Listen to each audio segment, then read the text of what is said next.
everyone. My name is Mandira. Welcome to AglaSem, and today we are going to be doing Class 8, Chapter 7, Understanding Marginalization. So in this chapter, as the heading suggests, we are going to understand what marginalization is, what it means, which communities in the Indian context are marginalized, how we can help those communities, what our duties as citizens are. So this is basically a little bit of a summary of the chapter, and let's go on and you'll explore more and more. So I would like to start this chapter with page number 80 because it actually gives a really good definition of marginalization. So let's start with the main heading on page number 80 this time. What does it mean to be socially marginalized? So to be marginalized is to be forced to occupy the sides or fringes and does not be at the center of things. So आपने कभी ये phrase भी सुनी होगी that he wants to be the center of attention, right? So center of attention मतलब basically everyone, when we are focusing our gaze on something, we always tend to focus on the center. Even now you are looking at me and not looking at my surroundings, right?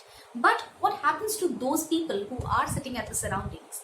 Obviously they get ignored, right? So that's what marginalization means.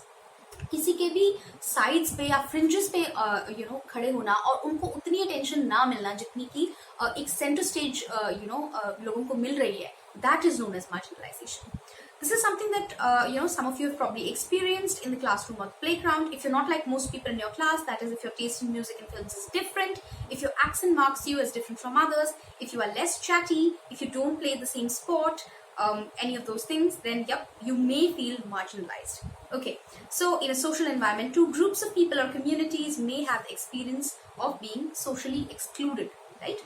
So this can be because they speak a different language, follow different customs, belong to different religious groups from the majority community. So as we all know, in India, the majority religion or the majority population is Hindu.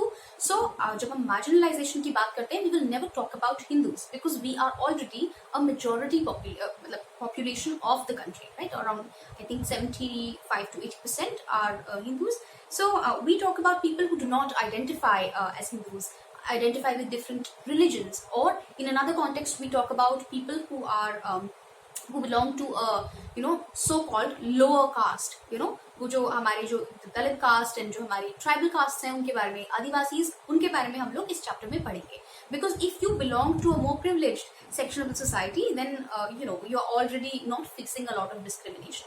So I think there is a dainty little saying that if you are a man, then obviously you are it's not that all men are like that, but yes, if you are a man, you will not be able to see sexism the way a woman is able to see it, because that they are the targets of sexism. So whoever is the target actually gets to see more of marginalization. So I'm assuming that if you are watching this video and you do belong to a majority section of the population, or you belong to the upper caste section of the society, you might feel कि पहले ज़माने में ये सब marginalization और discrimination होता था, लेकिन आज की डेट में ऐसा कुछ नहीं है, everybody is equal. But that is definitely not the case in India, because loads and loads of discrimination, marginalization still exists in our country.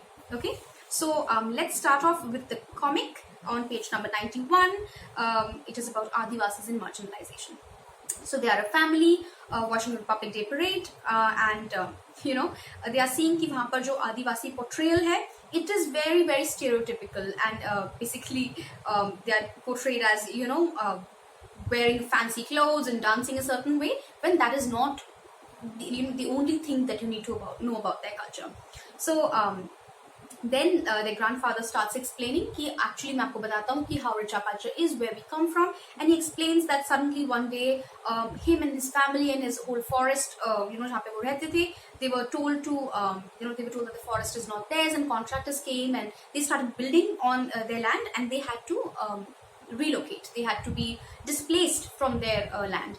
And some of you might not know, but आदिवासी जो cultures होते हैं, aboriginal cultures होते हैं across the world, not just in India, उनको land से there is a spiritual connection with the land. So it's not just कि you might not feel that, although मुझे लगता है कि हम सब लोग जहाँ पर रहते हैं, our homes, we are very emotionally attached to our homes. That's why wherever you go, coming home, even if you're staying in a better hotel, 5-star hotel में भी आप stay करके आ रहे हो, लेकिन जो घर आने की feeling होती है वो एक बहुत अच्छी feeling होती है ना? So similarly with Adivasis, उनका एक similar connection अपने forest और अपनी land से होता है. That they share an emotional, spiritual connection with it. So yes, it is displacement for them. That is very hard क्योंकि उनको they have to leave their homes, number one. Number two, they have to leave their forests, with which they are connected very, very intricately. Okay, so that is a very emotionally overwhelming journey for them as well. Okay, so company walas came and they said there was iron ore in the land and they wanted to mine it, so they promised jobs. Some of the villagers were excited. कुछ लोगों के उन्होंने बता रहे हैं कि thumbprints ले लिए without actually telling the people that what thumbprints are being taken for, and they just took over their land. And then overnight उन लोगों को shift होना पड़ा, and 30 acres से from 30 acres we got little money from one contractor, और वो सारे पैसे लेके they had to relocate and shift to one of the major cities. I think this is where they are living right now. After a few years, your father got a job in Delhi and we all moved here. Those were very difficult times. That's why both of you did not go to school for several years.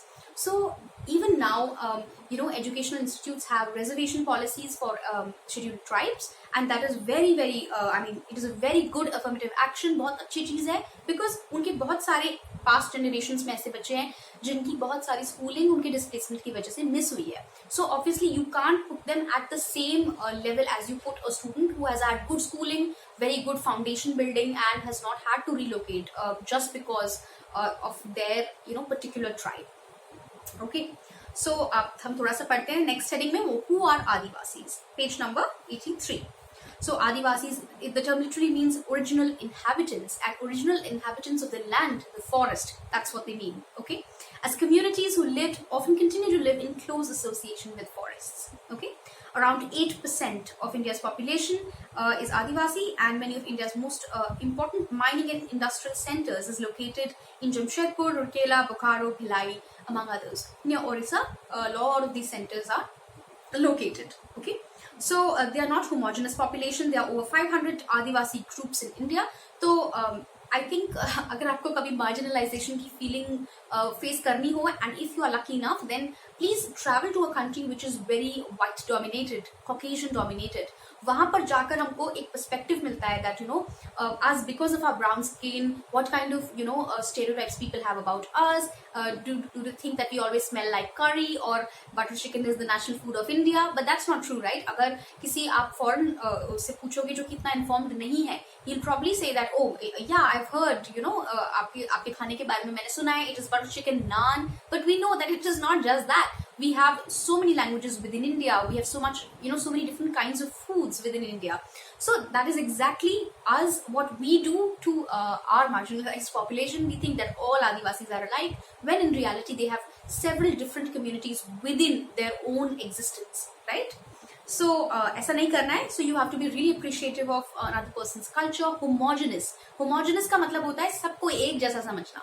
जैसे कि अगर कोई सोचे कि अगर मैं Indian हूँ तो I will definitely be this skin color, I will definitely be wearing a bindi all the time, or I'll definitely be I'll be Hindu. That is also a wrong that is also a wrong assumption to make, right? Homogeneity, बल्कि ऐसा नहीं है. हमारे यहाँ Muslims भी रहते हैं, Christians भी रहते हैं, तो doesn't mean कि हिंदू equals इंडियन, या फिर बहुत सारे हिंदूज अब्रॉड भी रहते हैं. So that is a wrong analogy. ठीक है, तो इसको कहते हैं homogeneity करना, सबको एक जैसा समझना, because they come from a certain section. Okay, Adivasi societies are almost distinctive because there is often very little hierarchy among them. This makes them radically different from communities around our principles, which is the jati varn caste wali jo hai hamari. Actually, it's a very good thing. It's a very, very good thing. I feel so happy to read this, that they have little hierarchy. That means that आदिवासी में जैसे हमारे यहाँ कहते हैं ये ब्राह्मण है, ये कायस्थ हैं, ये क्षत्रिय है ना, ऐसा कुछ नहीं है वहाँ पर. It is not many hierarchies exist. You are of a similar stature. Maybe you have a different culture within one Adivasi community and another, but you guys will be of the similar stature, which is what we should have in India, in our Hindu culture as well. Okay. Adivasi practice a range of tribal religions that are different from Islam, Hinduism, and Christianity. So their religion does not fit within the realm of Islam, Hinduism, and Christianity. So that's also different. Okay. Yes, they actually, as I told you, क्योंकि बहुत spiritual connection होता है, mountain spirit, river spirit, animal spirit, ये सब चीजों को वो कभी कभी पूजा भी होती है वहाँ पे, पहाड़ों की या फिर rivers की पूजा होती है. which is good. They really value nature a lot, and much more than us urbanized people who actually अभी हम लोग का फिर भी थोड़ा सा better हो गया है, but बीच में we were completely callous about the environment around us, which Adivasis are very sensitive to. That's great. Okay, so simultaneously Adivasi religions themselves have influenced dominant religions of the empires around them. For example, the Jagannath cult of Orissa and Shakti Tantric traditions in Bengal and Assam. आपने जरूर सुना होगा Jagannath temple भी एक बहुत बड़ा पुरी में in Orissa. Okay, so let's come to the next main heading, which is that of Adivasis and stereotyping. Stereotyping का मतलब मैं आपको समझा चुकी हूँ. It is actually a psychological term, and obviously it is used in politics as well. Stereotype मतलब होता है having certain sort of preconceived notions about how a particular person should behave.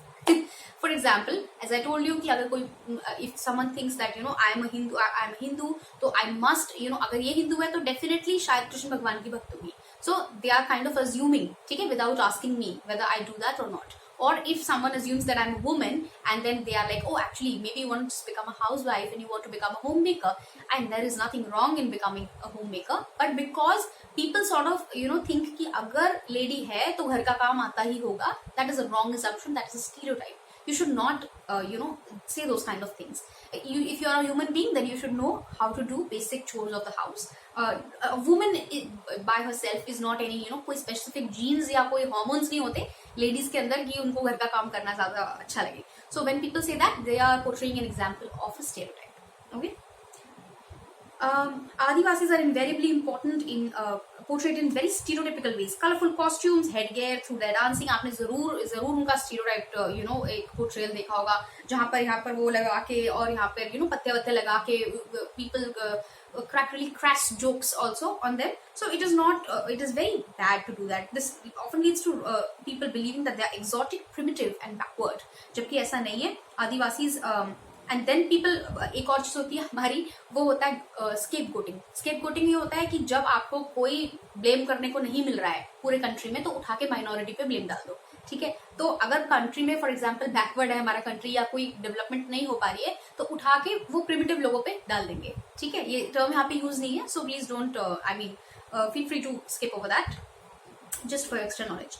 So often Adivasis are blamed for the lack of advancement and are believed to be resistant to change. Without even having a conversation with someone who belongs to a certain tribe, you cannot make those kind of assumptions. It's wrong. Okay. So the next topic here is Adivasis and development. So now the problem is कि displace क्यों हुए, है ना? अब हम बात करेंगे कि displace क्यों किया Adivasis को. Metal ores like iron, copper, gold, silver, coal, diamonds, invaluable timber, most medicinal herbs and animal products, animals themselves, all came from the forest. So ये iron ore है या copper, gold, silver, ये सारी metals जो हैं, animals खुद इन सबको access करने के लिए they were displaced from their native lands. Okay. Forests cover a majority part of the country, और अब तो आप देख ही सकते हो, a lot of deforestation is taking place in India. We are moving towards a full-blown environmental crisis, especially if you live in places like Delhi, where the pollution, the air is absolutely unbreathable. And all this is happening because we have cut down a lot of forests. This is a direct consequence of deforestation, industrialization, है ना? तो इसी वजह से आज हम भुगत रहे हैं कि we cannot even breathe in our own air. Okay, so what happened was that Adivasis had a deep knowledge of access to and control over most of the forests, right? This meant that they were not ruled by large states and empires. Instead, उनका खुद का एक empire हुआ करता था, अपना एक उनका different sort of governance was there. This was radically contrary to image of Adivasis today as somewhat marginal and powerless communities. In the pre-colonial world, pre-colonial, whenever the term is used, it means Britishers के India आने से पहले, pre-colonial. Okay, they were traditionally ranged hunter-gatherers, nomads मतलब जो basically who move from one place to another in search of food and work, Banjara जिसको कहते हैं. Although these remain for the past 200 years, Adivasis have been increasingly forced through economic changes, forest policies and political force applied by the state and private industry to migrate to lives as workers in plantations, at construction sites, in industries and as domestic workers. तो पहले उनका अपना एक control हुआ करता था forest पे, but as we became more industrialised, as contractors came in, as Britishers came in who saw India as, you know, a gold mine of natural resources, they wanted to exploit it to the maximum. तो उन्होंने बोला कि ये land आपकी नहीं है, यहाँ पर आपकी कोई गवर्नेंस नहीं चलेगी, we will rule and you will only work as a, you know, small plantation worker or a factory worker here. Okay, so these were the jobs that they promised. I mean, it is not good pay, and it was not a good situation in which they were forced to displace from their original land. That's why they are still, you know, the community is still, वहाँ का जो impact है 1947 में हम, you know, independent हुए, उसके पहले का जो impact है, ever since Britishers came 1800 से 1947 तक, अब तक हम लोग उनको we are trying to rehabilitate. Okay, so powerful forces often colluded to take over tribal land. And according to official figures, more than 50% of persons displaced due to mines and mining projects are tribals. Another recent survey says 79% of people displaced are from the states Andhra, Chhattisgarh, Orissa and Jharkhand. Right? तो एक certain area of India जहाँ पर ये natural resources बहुत ज़्यादा हैं, वहाँ से जो displaced हुए हैं, more than 50% of those are Adivasis. Okay? तो आप imagine कर सकते हो the practical problems they faced, नया घर ढूंढना, कितने कम पैसे में दूसरी जगह शिफ्ट होना, अपनी पूरी फैमिली को लेके जाना, बच्चों की एजुकेशन मिस होना और खुद की जॉब वहाँ पर जाकर ढूंढना इतना मुश्किल, खाने का अगला राशन कैसे आएगा वो भी नहीं पता है. All these things they had to face. Okay? So, still in the northeast, the lands remain highly militarized and war-torn. India has 54 national parks and 372 wildlife sanctuaries, जो है 109,000 square kilometer. These are the areas where tribals originally lived but were evicted from.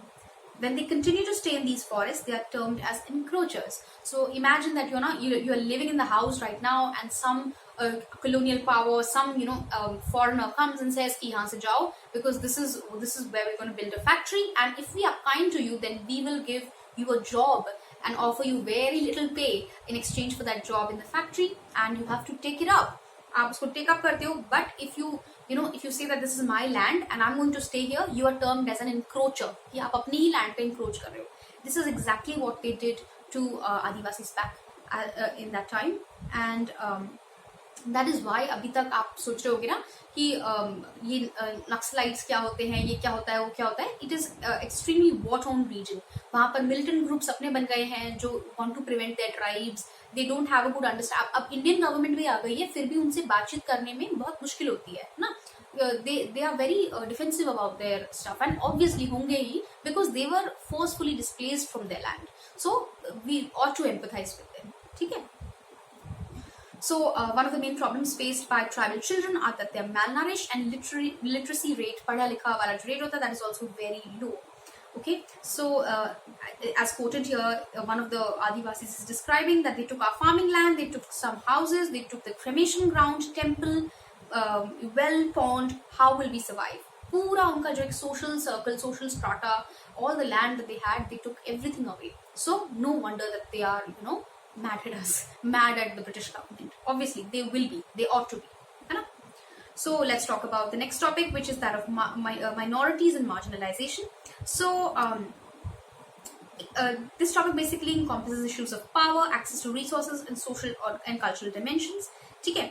Size जो है एक population का, वो कब damaging हो जाता है. जैसे हम लोग अभी 79-80%, 75 whatever, अराउंड 75 to 80% हिंदूज हैं, और बाकी की जो 20% है उसमें सारी हमारी मार्जिनलाइज्ड कम्युनिटीज हैं. ठीक है. तो जब मेजॉरिटी थोड़ी, आपको अगर मैं बोलूँ, like don't quote me on that, but दादागिरी करने लग जाए and sort of start saying कि अब जो मैं कह रहा हूँ वही होगा, तो that's where the issue becomes a problem. अब जैसे आप स्कूल में हो and you really want to play, I think हमने पहले भी डिस्कस किया है कि someone wants to play basketball, but the majority is the boys, और बॉयज कह रहे हैं कि नहीं हमें तो फुटबॉल खेलना है, तो गर्ल्स को भी फुटबॉल खेलना पड़ रहा है, even though they wanted to play basketball, then it is unfair for the girls because they are less in number. ठीक है. So this is an example of how being part of a minority group can affect you negatively. So size can be a disadvantage and lead to the marginalization of smaller communities. Thus, safeguards are needed to protect minority communities against the possibility of being culturally dominated by the majority. They also protect them against any discrimination and disadvantage that they may face. This sense of insecurity may get accentuated, means increased, if the relations between the minority and majority communities are fraught. As soon as I say this line, like literally in my head, I am thinking of the next topic, which is that of Muslims and marginalization. According to the 2001 census, Muslims are 13.4% of India's population and are considered to be a marginalized community in India, because in comparison to other communities, they have been deprived of benefits in the socio-economic development. Agar aapko thoda sa, you want to track about the history, go back to when India was partitioned, right? So I think Muhammad Ali Jinnah, who was the then leader of Pakistan, when India was partitioned, he said that all the Muslims should go there, and India said no, we are a secular country, so we will welcome every Muslim, every Christian, whatever religion you practice, we will welcome them here, and that was a promise by Mahatma Gandhi. So yes, there was a lot of migration, लेकिन जो लोग यहाँ पर रह गए हैं और जो लोग people who chose to stay in India, they often face the negative consequences and the wrath of the majority. आप अभी भी देखोगे कि Muslim communities के बारे में भी अभी बहुत सारे stereotypes होंगे, आपके घर में भी discussions होते होंगे. I hope कि ऐसा नहीं होता है अब, but I'm sure कि होता होगा. So all this because they are part of a minority community, because of the backdrop of the partition. This is, I mean, that's basically the origin of the Hindu-Muslim differences in India, क्योंकि another country was formed on the basis of religion only, है ना? So Muslims are definitely marginalized. They are not given equal opportunity as the majority. That is according to the census, even that is saying that, है ना? तो अभी यहाँ पे करते हैं, recognizing that Muslims in India were lagging behind in terms of various developmental indicators. The government set up a high-level committee in 2005. ठीक है, अभी आप पेज नंबर 88 और 89 पर अगर कुछ स्टेटिस्टिक्स देखोगे तो लिटरेसी रेट्स देखो, हिंदूज में 65%, मुस्लिम्स में 59%, Christians 80%, Sikhs 70%. Even though Hindu is the majority, literacy rates फिर भी हम में कम है. क्यों? Can anyone guess? If you can guess, then do comment, and I hope you were able to guess, because Hindus में caste divide बहुत ज़्यादा है. So हमारा जो एक sort of lower caste जिसको वो बोलते हैं, those people don't have access to good education. So that's probably why we are less than less literate than Christians. So that's really sad. Employment के उसमें भी अगर आप देखोगे तो जो percentage wise I think given है, IPS, IFS, state PCU, जो मुस्लिम्स हैं बहुत कम है, 3%, 4%, 1.8%. ये बहुत कम पॉपुलेशन है, ठीक है. सो इसको सबको देखते हुए there was a committee set in 2005 एंड उन्होंने डिस्कस किया कि कैसे इसको रिड्यूस कर सकते हैं. Economic and social marginalization experienced by Muslims had other dimensions as well. Like minorities, Muslim customs and practice are sometimes quite distinct from what's seen in the mainstream. Some, not all, Muslims may wear the burqa, sport a long beard, wear a fez, and these have become ways to identify all Muslims. So कहते हैं कभी you hear really hateful tweets about Muslims and really hateful propaganda against Muslims कि ऐसे कपड़े क्यों पहनते हैं, ऐसे ट्रेडिशन क्यों करते हैं, नमाज क्यों पढ़ते हैं. All these kinds of things are ये जो एक hate है कहाँ से आ रही है? ये आ रही है, it is originating from the fact that they are not like us. So whatever they are doing must be wrong, है ना? ये जो एक belief होता है, it is a very psychological एक belief है कि whoever is not like me is not good. So because the majority thinks so, that's why they are getting marginalized, because majority is 80%. ठीक है? So this is what's happening, and the social marginalization of Muslims in some instances has led them to migrating from places where they have lived, often leading to ghettoization of the community. मतलब जहाँ से वो रह रहे हैं उनको छोड़ के जाना पड़ रहा है, that kind of thing. आप मुझे बताइए कि जहाँ पे आप रहते हैं, where the place that you live, how diverse that is in terms of religion. Where I live, and I live in Touchwood, it is a good area, it is a pretty extensive sort of area, लेकिन यहाँ पर it is completely homogeneous. I live around Hindus, and जो हमारे यहाँ के social circles या groups हैं, I can tell you that they are still issuing a lot of discriminatory and they are also spreading a lot of stereotypes about Muslims even now. So let me know what the diversity in your region is, and I really hope that you live in a region where Muslims, Hindu, Christians all live together. The ratio is not that इधर उधर नहीं है, and all of them are loved as part of a community. So ये देखो जहाँ से यहाँ फारूकी आईनी ए फारूकी ने लिखा है, I live in a Muslim dominated area. Some days back during Ramadan, there was some disturbance that created a communal outlook. My brother and I had gone for iftar party and were dressed in traditional clothes, sherwani and salwar kameez. On returning home, my brother and I were asked to change our clothes to jeans and t-shirt. Now when everything is fine, I wonder what was the reason that we were asked to change our clothes, and why I didn't find it odd. Were our clothes giving away our identity, and is that linked to all kinds of fears and discrimination? Of course. So this is a very, I feel really sad reading this example that someone has to change the way they dress to fit into the majority stereotype. It's not good. It should not be happening. That's why we are reading this chapter. So just to conclude, हमने इस chapter में क्या-क्या पढ़ा? We studied about the experiences of Adivasis who were displaced from their lands. We also studied about another marginalized community, which is that of Muslims, how they are discriminated against, how they have been left off, थोड़ा सा वो पीछे रह गए हैं हमारे उसमें से. And एक और marginalized community जो उसमें miss हुई है इस chapter में, that is that of the Dalits, and जो हमारे वो वाली हमारी जो एक so-called lower जिनको बोलते हैं caste people, and that is also a very important issue. आपने अब तक पढ़ भी लिया होगा. Hopefully in the upcoming chapters we can address that. So I hope you understood this chapter, and if you have any comments or questions, feel free to leave them in the comment section, and do subscribe to the channel. Thank you for listening.